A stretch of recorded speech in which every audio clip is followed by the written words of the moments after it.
தேர்தல் களம் என்றால் வெறும் வாக்குறுதிகளும் பிரச்சாரங்களும் மட்டுமல்ல, சில சமயம் சினிமா காட்சிகளையும் மிஞ்சும் நாடகங்களும் அரங்கேறும். அப்படி ஒரு திக் சம்பவம் தான் இப்போது தமிழக அரசியலையே அதிர வைத்திருக்கிறது. ஒரு வேட்பாளர் முக்கியத்துவம் வாய்ந்த ஒரு தொகுதியில் வேட்புமனு பரிசீலனை நாளில் திடீரென மாயமானதுதான் இப்போதைய பெரும் பரபரப்பு. அதிமுக பொதுச் செயலாளர் எடப்பாடி பழனிசாமி போட்டியிடும் அதே எடப்பாடி தொகுதியில் நடிகர் விஜயின் தமிழக வெற்றிக் கழகம் சார்பில் போட்டியிடவிருந்த அருண்குமார் மர்மமான முறையில் காணாமல் போனதுதான் இப்போதைய டாக் ஆஃப் தி டவுன். இந்த விவகாரம் சேலம் மாவட்ட அரசியலில் மட்டுமல்ல, தமிழகம் முழுவதும் பெரும் கொந்தளிப்பை ஏற்படுத்தியுள்ளது. வேட்புமனு தாக்கல் எல்லாம் சுமூகமாகவே முடிந்திருந்தது. ஆனால் வேட்புமனு பரிசீலனை நாளில் வந்த செய்திதான் தமிழக வெற்றிக் கழக தொண்டர்களை இடியாய் தாக்கியது. அதிமுக பொதுச் செயலாளர் எடப்பாடி பழனிசாமி மீண்டும் களம் காணும் இந்த தொகுதியில் அவரை எதிர்த்து நடிகர் விஜயின் தமிழக வெற்றிக் கழகம் சார்பில் அருண்குமார் வேட்பாளராக அறிவிக்கப்பட்டார். உரிய பாதுகாப்புடன் தனது வேட்புமனுவையும் அவர் தாக்கல் செய்திருந்தார். இந்நிலையில் வேட்புமனுக்கள் மீதான பரிசீலனை நடைபெற்ற தினத்தில் நிகழ்ந்த ஒரு சம்பவம் ஒட்டுமொத்த தேர்தல் களத்தையும் திசை மாற்றியுள்ளது. இந்த சம்பவம் குறித்து தமிழக வெற்றிக் கழக நிர்வாகிகள் தரப்பில் கூறப்படும் தகவல்கள் உண்மையிலேயே அதிர்ச்சியளிக்கின்றன.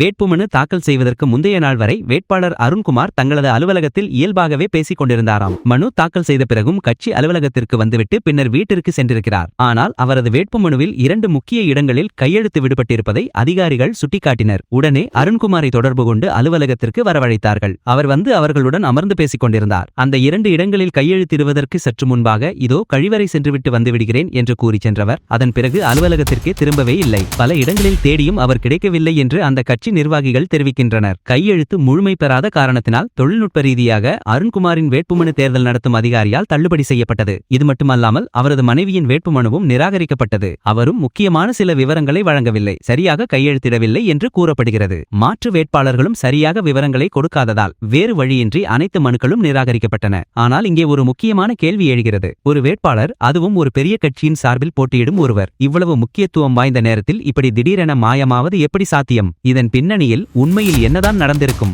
இந்த வேட்பாளர் மாயமான விவகாரத்தில் திமுக தற்போது ஒரு புதிய புகாரை முன்வைத்துள்ளது. எடப்பாடி பழனிசாமி தனது வெற்றிக்கு எவ்வித இடையூறும் இருக்கக்கூடாது என்பதற்காக அதிகார பலத்தை பயன்படுத்தி தமிழக வெற்றிக் கழக வேட்பாளரை மறைமுகமாக கடத்தியுள்ளதாக திமுகவினர் பகிரங்கமாக குற்றம் சாட்டுகின்றனர். அருண்குமாரின் இந்த கண்ணாமூச்சி ஆட்டத்திற்கு பின்னணியில் முழுமையாக எடப்பாடி பழனிசாமியே இருப்பதாக திமுகவினர் கூறி வருவது சேலம் மாவட்ட அரசியலில் பெரும் கொந்தளிப்பை ஏற்படுத்தியுள்ளது. ஒரு வேட்பாளர் வேட்புமனு பரிசீலனையின் போது மர்மமான முறையில் காணாமல் போனதும் அதன் விளைவாக அவரது மனு தள்ளுபடி செய்யப்பட்டதும் ஜனநாயக ரீதியாக பல்வேறு கேள்விகளை எழுப்பியுள்ளது. தேர்தல் களத்தில் இதுபோன்ற சம்பவங்கள் நடப்பது ஆரோக்கியமானதா என்ற விவாதம் தற்போது சூடுபிடித்துள்ளது. இந்த திக் சம்பவம் எடப்பாடி தொகுதியின் தேர்தல் களத்தை மேலும் சூடாக்கியுள்ளது. மாயமான வேட்பாளர் அருண்குமார் குறித்த மர்மம் விலகுமா அல்லது இந்த விவகாரம் தேர்தல் முடிவு வரை தொடருமா என்பதை பொறுத்திருந்துதான் பார்க்க வேண்டும்.